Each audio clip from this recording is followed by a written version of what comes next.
A basketball hero around here is treated like a god. I mean, how can you ever find out what he could really do? I don't want this to be the high point of his life. I've seen them, the real sad ones. They sit around the rest of their lives talking about the glory days when they were 17 years old. You know, most people would kill to be treated like a god just for a few moments.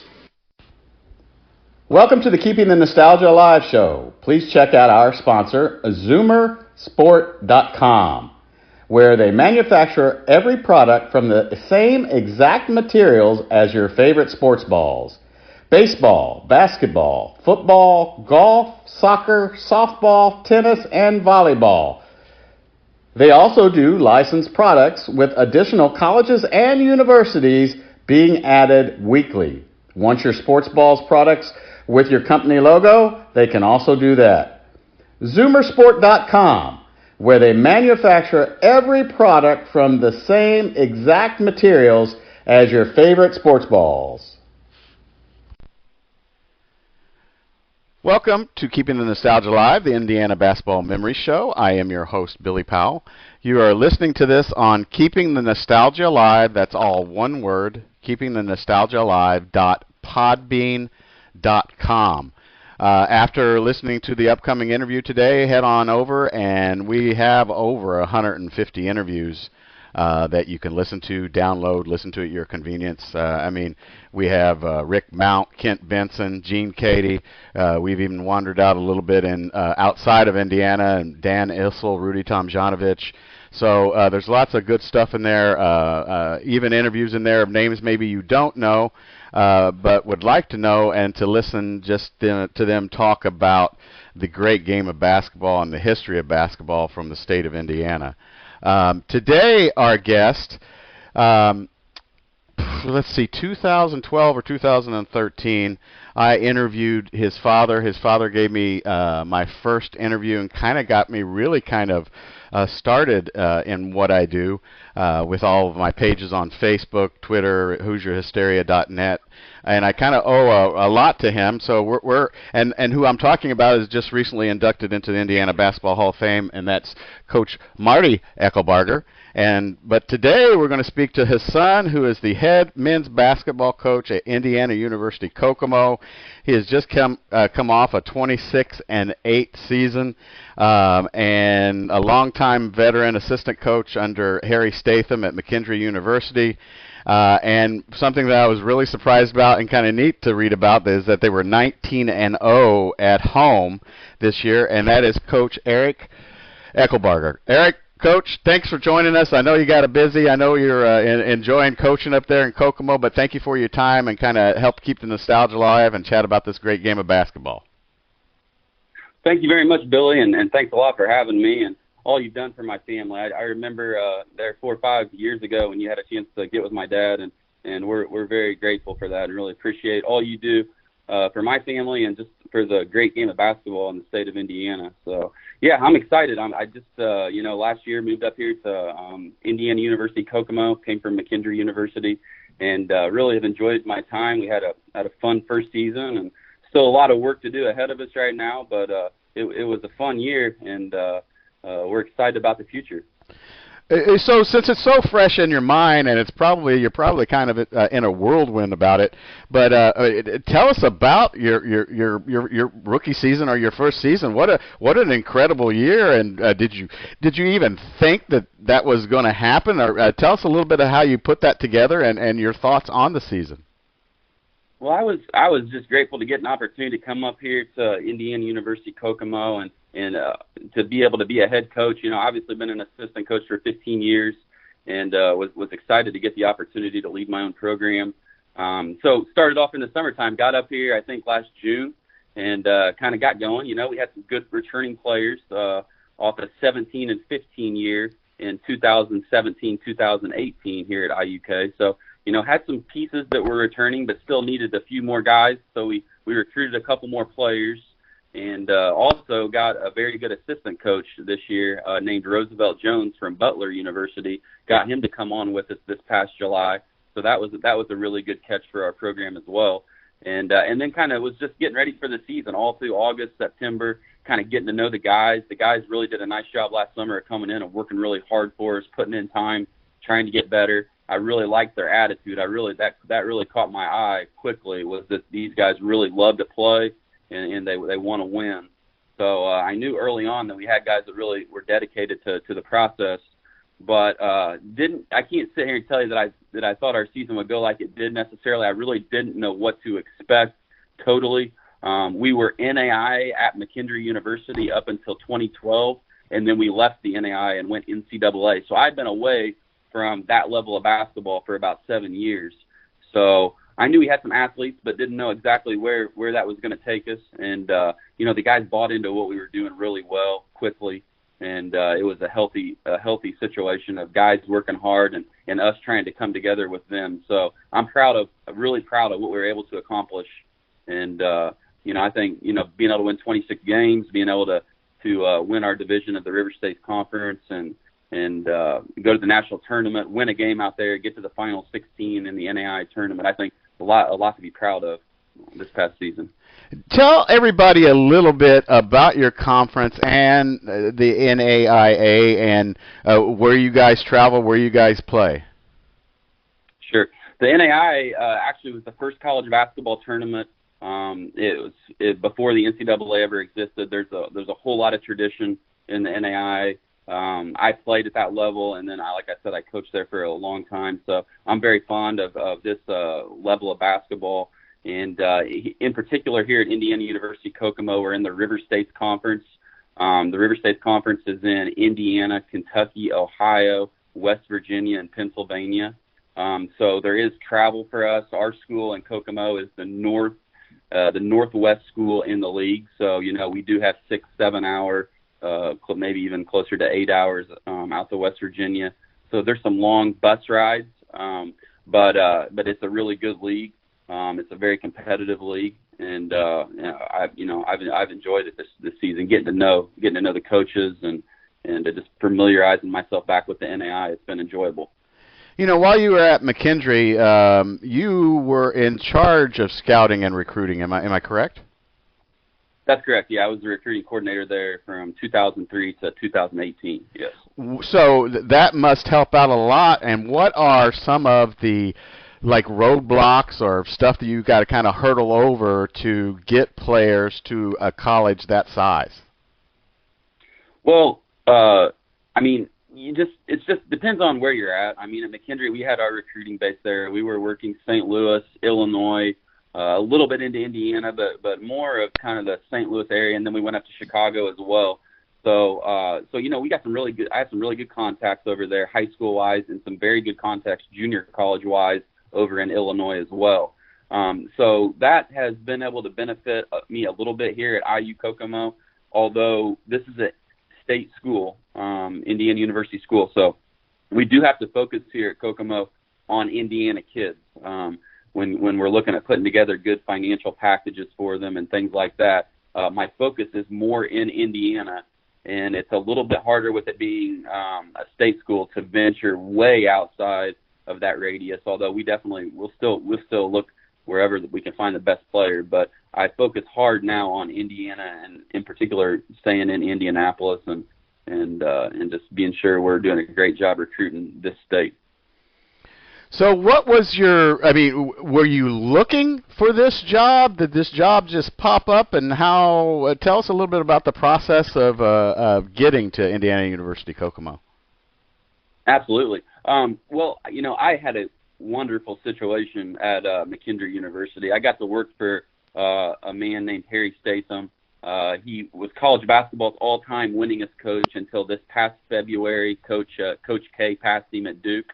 In February, I think Coach Statham has 1,122 wins. And I think when Duke came back and beat North Carolina State in a crazy game, that allowed Coach K to pass Coach Statham. So I had an opportunity to work for 15 years under a coaching legend. But more than, his success on the court, he was a tremendous man off the court. He was a great individual to work for. He had tremendous character. We recruited the right type people, really good people at McKendree. And so, I went to school there, and immediately upon graduation in 2003, he offered me a full-time assistant coaching position there. And I just really enjoyed my time there. So I wanted to stay with Coach Statham until his time at McKendree came to an end, and that was this past March, a year ago, March 2018. His time at McKendree came to an end. So I always knew once that was over with that I wanted to go and ultimately be a head coach. So I didn't know when that was going to happen. I didn't know where that was going to happen, but I wanted to stay with Coach until he was finished. And so that's where it landed. He was finished in March of 2018, and then I was looking around and for a lot of different jobs in a lot of different areas of the United States. And then this job came up. It kind of made sense because, obviously my father, he coached in Indiana for 35 years. I went to high school at Frankfort, which is only 30 minutes away from here. I'm pretty well connected in this area, so things kind of fell into place from there. Coach Statham, 40 out of the 46 seasons that he coached, he went to the postseason. I think he'd still be coaching today. I know he's getting up there in age. Was it kind of controversial that he stepped down? Does he still want to coach? Is he still involved in basketball? Yeah, he loves the game. He lives and dies basketball, and I think if the right thing came about that he may look at that. I'm speculating on that, but I know he loves the game. He's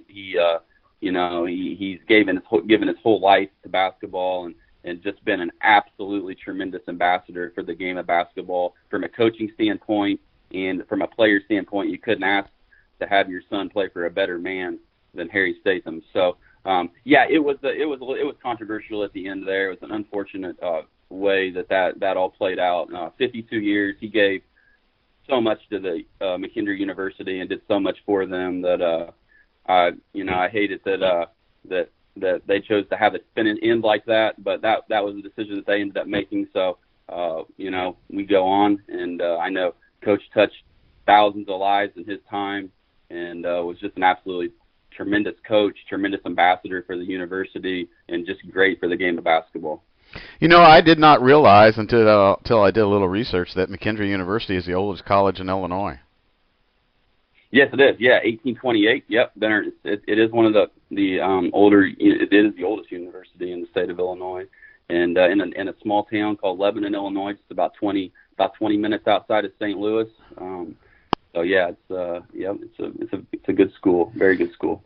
Coach, how nerve-wracking is it to interview for coaching positions? Is everyone kind of the same, everyone kind of the different? And tell us a little bit about your experience in the interview process and getting your job at IU-Kokomo. Well, for me, I don't know. You don't see too many people that did it like I did it. Most coaches are moving and climbing the ladder or changing jobs, often, and it wasn't the case for me. I was in one job for 15 years. I graduated from college, and I stayed at McKendree for 15 years. So it was very much a learning experience for me. You asked if it was nerve-wracking. Yeah, I think it was. It was my first time through that ever, and I was, so I think it was a learning process for me to see how that side works and see how that process plays out. But overall, I just you just want to be very genuine. You want to just be yourself, not try to be somebody you're not, and that's basically the way that I did it. I want to just sell myself the way I am, not try to be somebody I'm not. So it worked out good. It was a situation where I felt confident. I felt like I was prepared. I'm not a young man. I put my time in as an assistant coach, so I felt prepared to lead my own program. So, that was very important to me. Through my dad's career, I've seen a lot of coaches jump into being a head coach very, very young, at very young ages. And for me, I wasn't in a hurry to do that. I wanted to be sure I learned and be sure I understood the game and understood what I needed to do before I took the next step to be a head coach. So, from that standpoint, I do feel like I was prepared to make the next step. Once becoming a head basketball coach, I would imagine that everybody you've been associated with during your coaching career, high school, your dad, friends of your dad, where you played your college basketball, was, they probably came out of the woodwork and trying to either A, help you out, give you congratulations, and how enjoyable was that? Oh, it was great to hear from everybody. I just, you just don't really realize it until, you're in a situation where you, like me, like I'm coming back to Indiana, coming back home to be a head coach. But you don't know how many people are pulling for you and that want to see you do well. And boy, I've got so many people out there that just wanted to see me succeed and have success. And getting the job, I heard from people I hadn't heard from a long time, but they were tickled to death to see that I got this opportunity. And then throughout the season this year, with social media and things like that, boy, just people just so nice and wanting to see my team do well and wanting to see me do well. And I appreciate it so much. Got a lot of great fans out there. I really do. I kind of started off by talking a little bit about how your dad kind of helped start me out on what we do here at the Keeping the Nostalgia Alive show, and I attended Broad Ripple from '82 to '86, and I have no clue. I've always told Coach, your dad, and also your brothers that I wasn't a stalker. But just something clicked with your dad, just coaching style, and we got to play against him several times. Tell us a little bit of growing up under being a coach's son, and tell us a little bit about your memories of Hoosier Hysteria. Oh yeah, that's just etched in my memory. My childhood and growing up from the time I can ever start remembering. I was in a gym, and I just remember all the places we were. I think the very first memory I have was at Verbuck. He was there from 1979 to 1985, and I remember I have some memories of that time there, and I know he had some great teams there, and then really start having vivid memories of being at Princeton from 1985 to 1990, loving to be in the gym. He wouldn't let me be in the gym. He wouldn't let me be a gym rat early on. He didn't want to feel like there was any pressure, but I'd always tell my mom, I'd be like, take me to practice. I want to go to practice. I want to go see what's going on. So my mom would always take me out to his practices and things like that. But it was great. You couldn't ask for a better childhood in that regard. I loved basketball, and I loved watching my dad, and he required a great work ethic from his players. And so that's what I saw from a young age. And I know in my case, if I had played for a whole lot of other coaches, that I never would have been able to accomplish what I've been able to accomplish in basketball. It was all through the work ethic that he instilled in his players. And so that his brand allowed me to become what I did as a player and also in my coaching career. So I attribute a whole lot to him, but a wonderful childhood. Really enjoyed being around the game. What was it like playing for your dad? It was great. It was tough at times. I enjoyed it. It was I think it can be difficult for coaches' sons, or it can be positive. And in the case of my dad, he was going to always hold me to a little bit higher standard than everybody else. He wanted to be sure always that we were prepared, and he wasn't going to put us in a situation. I mean, you hear about coaches playing their kids too young and things like that. Maybe a coach's son gets to play as a freshman, maybe play him a little bit too early. Maybe that happens. Well, with my dad, he went the opposite way. He was going to wait till we were way over prepared to be able to do it. So there was never any community pressure or anything like that about my dad playing myself or my brother John. We were prepared and had a great work ethic and enjoyed it. And he did a good job of when we're at practice, it's about basketball. When we go home, there wasn't anything that was brought home that made it a tense situation or anything like that. So I love playing for my dad, and I said it 2 minutes ago, so I'll say it again. If I had played for anybody else, I wouldn't have been able to do what I was able to do. I was not athletic. I'm about 5'9". I had to do everything right, and I had to work my tail off. and that happened because of the work ethic that my dad instilled, and the example that he showed me, and how to do things the right way. So I wouldn't change anything. It was really a great experience. Eric, tell us a little bit about I know your mom passed, but tell us a little bit about how she was associated with the game and supported you and your family with the game of basketball. She was wonderful, absolutely wonderful. Coach's wife, absolutely the best mom ever. And you know, she was an athlete. She was the first female letter winner at Indiana University from Jennings County. She played on their first softball team there, and she was a heck of an athlete back when women didn't have a lot of opportunities in athletics. She was kind of one of the first. So and then just really supporting my dad, and it's not easy. I mean, it is not easy being a coach's wife in Indiana high school basketball. You hear stuff in the stands. You know, you got to put up with a lot of stuff. Not to mention, she had 3 boys to raise as well. So, I mean, she was absolutely fantastic for me and my brothers. She was extremely supportive of my dad and the moves that he made during his career. And, you know, she, like I said, she was an athletic lady. She would always go out and shoot baskets with me or my brothers, or she would throw a baseball with us. And she just was very supportive. And I think that's key when you're in a coaching family. You got to have that's the backbone of the family, and a lot of times that's the wife that's carrying the load there at home. And I know my dad was very busy with his career, so Mom made things go. And our lives wouldn't have been anything like they were if it wasn't for her. You know, when I was a kid, and I still have very, very wide feet. They're like bricks. And I would have to go to a place called Buster Brown's to get shoes occasionally. Okay. Where did your dad use? Where is that? Where your dad got that? Buster Brown. Is that where? Did he use that term a lot in practice?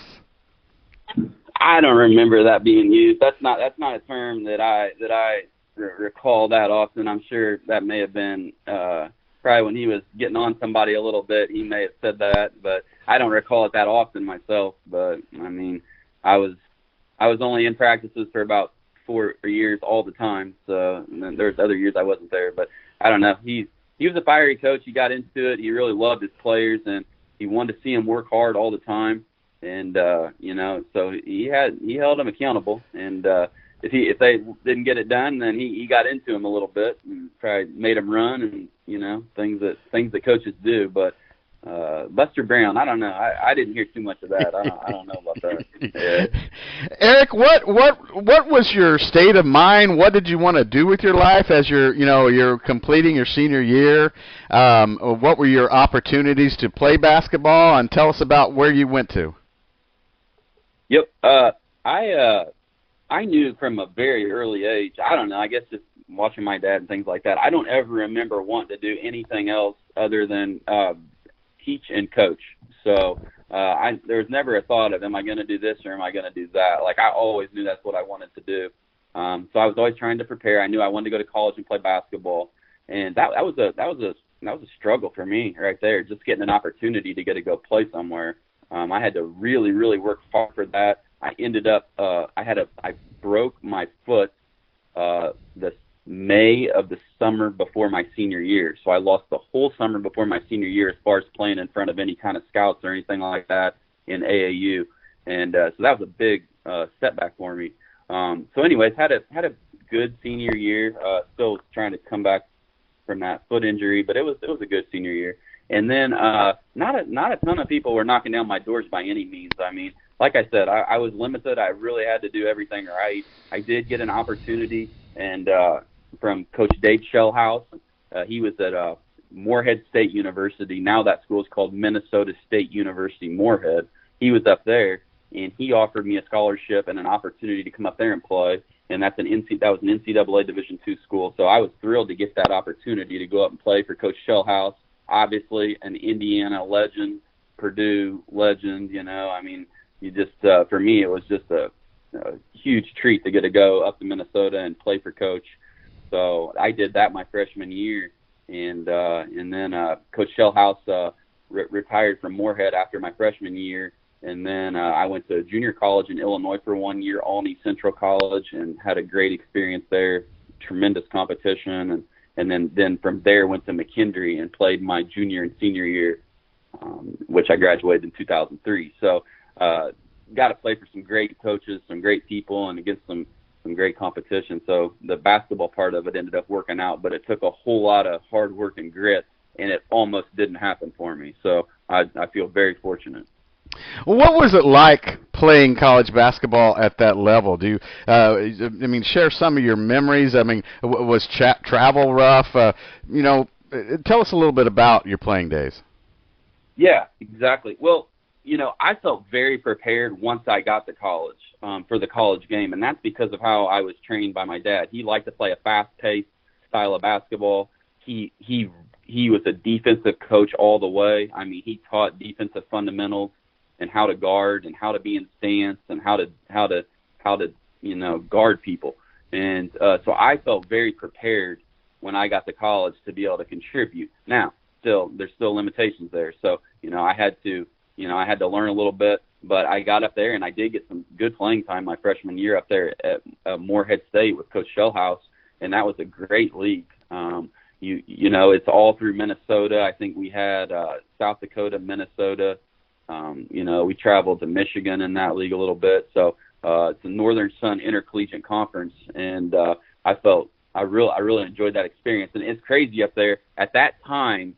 At that time up there in Minnesota and South Dakota and the Dakotas, there in 3 states there's only one Division I school, and that was the Golden Gophers, University of Minnesota.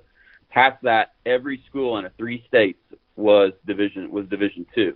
So the crowds we got up there in Minnesota were unbelievable for Division II basketball. I mean, you get 4,000, 5,000, 6,000 people at a game. It really was a very neat environment. I mean, when you think about Indiana and how many Division I schools we have in this state, and then you think they had 3 states up there, and at that time, in 1998, 99, there's only one Division I school.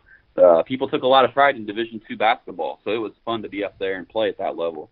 And then I transferred and went to Albany Central College in Southern Illinois, and got exposed to junior college basketball. And the level of play at junior college, that's the most athletic level of basketball I've ever played at. It was absolutely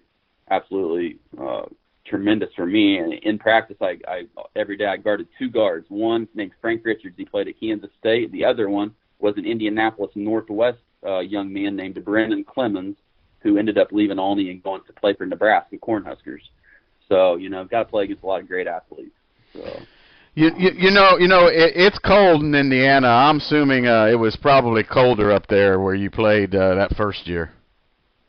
Oh man, that was that kind of cold was something I hadn't felt before. That was the real deal cold up there, and I remember that. I remember that it was freezing. Coach, when you were growing up, besides following your dad's teams and Frankfurt and all that, did you have a favorite college basketball team that you followed, or NBA team that you followed or enjoyed watching? I always enjoyed watching the Pacers, Reggie Miller and that whole crew and what they were able to get done. I always enjoyed following them back in those days. So NBA wise, it was definitely the Pacers. College-wise, I liked following my dad's players wherever they would go play at. I know I was a little young when Jeff Moe went to Iowa and played up there on those great teams, but, and then I know he coached Travis Trice there at Princeton, and Travis went to Purdue for 2 years and then transferred to Butler. So I would always kind of be cheering on where Dad had players at. Those are the schools I would cheer on. But, I like IU. I like to support IU and follow them, but I'm a fan of all Indiana schools. I'm a fan of my team, I guess, number one. So tell us, you end up playing at McKendree University. What was tell us a little bit about the transition into coaching. Yeah. So I had 2 great playing seasons at McKendree. We won my junior year. We were 30-5. We ended up ranked 4th in NAI Division I in the country. My senior year, we went 34-4, and we got to a Final Four of the national tournament. Ended up ranked 2nd in the country my senior year. So that was, just had a great experience in 2 years of playing there. A whole lot of winning and doing things the right way and playing with great guys. And then, I was coming back to Indiana in July of 2003. I was back in my parents' house in Santa Claus, and I was applying for jobs in Indiana. And that was my plan, was to go immediately into high school basketball coaching in Indiana. So graduated from McKendree, back in Indiana, looking for a job, getting some calls, getting pretty close on some jobs. And then I get a call on one June evening in 2003, and Coach Statham.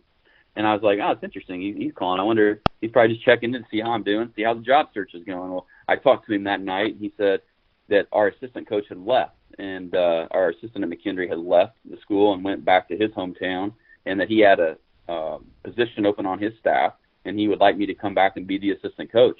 And I didn't think too long about it. I was like, I'd be thrilled to do that. So that's how I ended up back over there.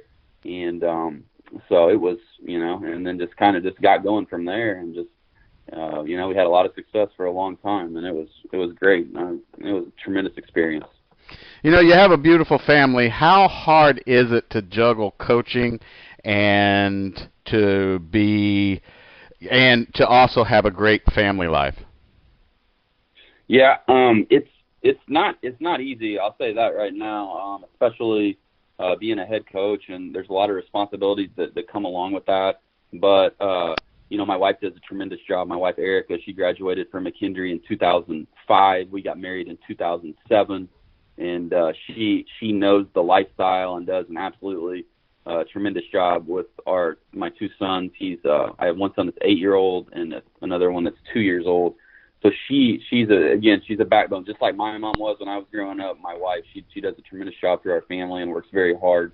And but it's not easy. I mean, you got to be away a lot, whether it's recruiting or whether it's some of these long road trips for the games where you're gone for a couple nights because you're out on the road and things like that. So it's a lifestyle, and it's definitely not a lifestyle for everybody. But it's I kind of grew up in the basketball world, so I know how it works. And so for me, it's just life. It's the way it is, and I enjoy it. I enjoy what I do every day.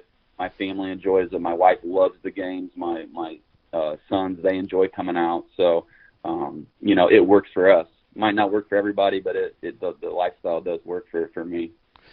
Eric and Erica, I just didn't put it together until now. That's pretty awesome. Yeah. How that worked out. Yeah.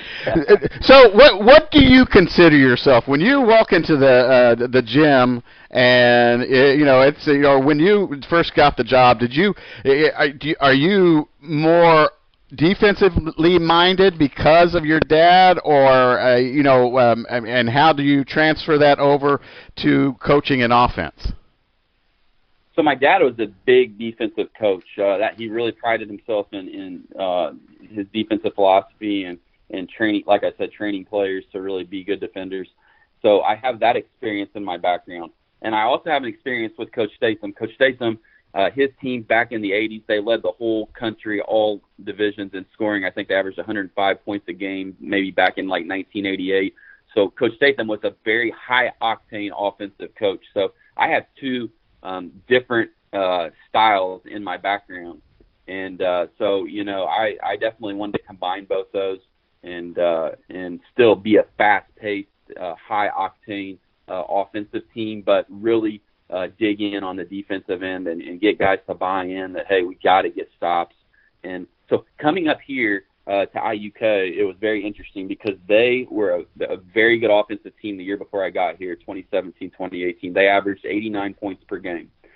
They could really score. That was their MO. They could score, and they did that very well. They also gave up 89 points per game, so it was 89-89 the year before I got there. So I really wanted to work hard. I knew we had an offensive-minded team coming up here when I got here, but I thought it was very important to really get after it defensively.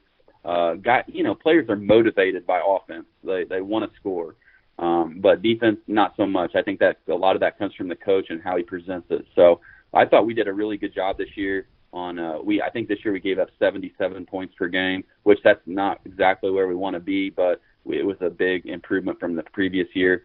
And, still kept our offensive average at about 88 points per game. So we're moving in the right direction. We still have more work to do. And But I want to be, I want to be a good combination. But I guess if you make me say which way I'm going to go, I mean, I want to guard well. I definitely want to play good defense and just play a fun, fast-paced style of basketball up and down. Being a head coach, do you find yourself still in being the coach mode? Do you find yourself this year with your team that you were like a brother to some of the kids that play for you, or kind of a father figure that kind of play to those that play for you? I think you have to be a little bit of that, the father figure in some cases for sure. And that's what I want it to be. I want to be approachable to kids.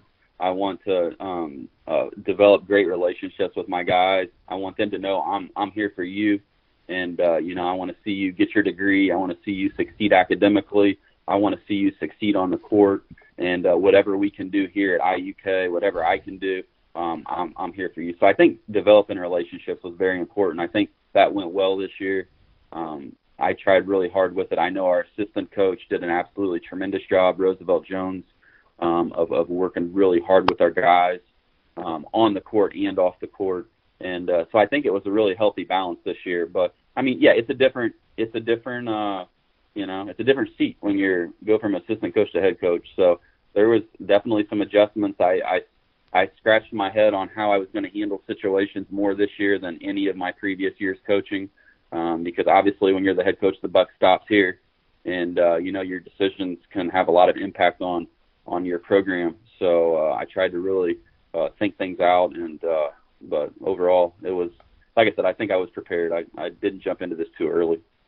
So when you're on the sidelines, Coach, do you find yourself kind of thinking you've said something, you've done something, and you're like, oh, wow, I guess I never thought I would do that. Coach Statham did that, or I don't think I would ever do that. Coach Shellhouse used to do that, or your dad used to do that. Do you find yourself kind of catching yourself kind of adding a little combo of all those that you've been around in the game while you're coaching? No question about it. Yeah, like I'll watch film and see myself, and or I have people come to games, especially up here in Indiana, and they'll be like, "Man, I see some of your dad in you," and I'm like, "Really?" I was like, "That's been a long time ago," and or Coach Statham, certainly, I had some tendencies from him as well, and Coach Shellhouse. So yeah, I think I picked up stuff from all those guys. Those are some of the biggest influences in my life. So there's definitely things that I got a little bit from each guy. I'm pretty intense. During the games, I am pretty intense, but that's my style. That's the way I am. So. Do you stomp your feet? Yeah, every now and then. I know that's probably in the DNA. That stomp there a little bit. It's in my DNA. Yeah, I've heard about that. So, what do you have coming back for next year's team? Give us a little bit of what happens once you've the basketball season's over. I mean, what do you do now to get prepared for next year's season? Well, there's a lot. Number one, when season's over for college basketball coaches, you're recruiting. If you have any spots you need to fill for the following year, you're hitting the ground running on recruiting pretty hard. Also, scheduling is a big part of the job. And so I've been working on that as well, and then kind of preparing for camps in the summertime, and all the way through you're with your players every night. We're going to study tables, or we're going to gym for workouts or weight workouts or things like that. So it still stays very busy. It's just it's a different type of busy. But yeah, so we're moving right along. We have a very experienced team returning next year. We actually didn't graduate anybody that really contributed to our on-court success this year. So on the court, everybody's returning. So, there's a couple pieces that we've added in our recruiting that I think we needed to add. But for a large majority, our team will be very, very similar personnel-wise as it was last year. We have an All-American guard named Traquan Spivey. He's from Warren Central High School. He completed his sophomore year this year. He averaged, 18, 19 points a game. He just had a tremendous sophomore year. He went over the 1,000-point mark. He was a really, really good player for us. Another player we have returning is Antoine Clifton. He's from Avon High School. He'll be a senior next year. This past year, he averaged about 18 points for us. He's a swing man, about 6'4", really good player. And Akil McLean is a third kind of a shooting guard for us from Hammond, Indiana. And he had a great year, about 17 points per game, first team all conference, and big year. So we have a lot of pieces returning. We have a very good center, Deshaun Hampton, about 6'5", from Speedway, Indiana, the second in the country in block shots, and extremely athletic. Had a tremendous sophomore year this past year for us. So a lot returning. We're really excited about it. What's it like working at a school that you're at with? Is it a pretty tight budget? Oh, I mean, you have to work around that. You got to figure out your budget and figure out how to make it work. So, I mean, our school, there's a lot of great things happening here at IU-Kokomo. Athletics is new, so they're adding teams all the time. I think we have a women's soccer team that they're going to kick off next year. Baseball, they just added last year was their first year, so this was their second year, and they had a tremendous season this year. They got conference tournament championship there, the conference tournament, and ended up losing, but it was a really good season for them. So all sports, our volleyball program is really had a lot of success. So we have successful programs that are young across the board, and they're building right now today. They're breaking ground on a new gym on campus for us. So we got a brand new gym being built right now. So a lot of really good things and moving in the right direction. Budget-wise, it's just like any other small school. I mean, we have a budget, and the budget's getting better all the time. But yeah, we have to work within it. But we did well this year, and we it's healthy. It's a healthy place to be. A lot of good things happening up here. I'm excited to be here. How hard is it for scheduling? Scheduling is that's funny you asked that question, because I got here last fall and everybody's calling wanting to play. Everybody. I mean, I'm getting calls. You want to play? You want to play? You want to play? I kind of held off a little bit on scheduling. I was like, I want to see where we're at, before I fill my schedule up here. We start winning this year and winning. Like you said, we ended up going 19-0 at home this year, and scheduling got a lot tougher really quick when we started having success this year and started winning home games. Now people, don't want to come our way as much, and so it gets to be a little more tricky. But so that's been something that we've had to work on. But I think we have a good schedule for next year. It's very competitive, and we got some really good, really nice D1 exhibition games next year. I can't tell you what they are right now. I'll be able to tell you here real soon. But we got two really nice ones that is great for our program. A couple of good in-state Division One games next year, which will be a great experience for our guys. So we've been working on it. Coach, I know we've kept you a little long and we appreciate your time, but what do you think is the state of basketball, be it high school, be it AAU, be it college? What do you think the state of basketball is in the state of Indiana? I mean, I've been out of Indiana for a long time, and now to get back over here and kind of just see where everything's at. It's still Indiana high school basketball. I spent more time at the state tournament this year than I have the previous 20 years probably. And this state, they still love their basketball, in high school basketball, college basketball, all levels, and it's still healthy. And the coaching in this state is very good. I've seen other states. I've seen what they have, and it's very good coaching. It's good playing. We have a lot of talent up and down all levels of college basketball in Indiana. So to me, Indiana basketball is alive. It's healthy. I saw pictures in gyms. I think all different kinds of Seymour, Washington. I saw pictures of packed gyms in Indiana for the tournament. So I know we hear different things, but my perspective, and from being out of Indiana, from growing up in Indiana, being away for 20 years, being back now, I think it's still special. I think people still love it here. It still means a great deal to everybody. And like I said, I think they have great coaches at all levels, and I think that we have very good and deep talent in this state. Coach Eric Echelbarger, thank you so much for your time. I know we've been trying to do this for about 3 weeks, but for unseen circumstances, but I'm glad that we got together. I'm sure that everyone will enjoy. I thank you so much, and I wish you the best of luck on this upcoming season as the head coach of the Indiana University Kokomo Cougars.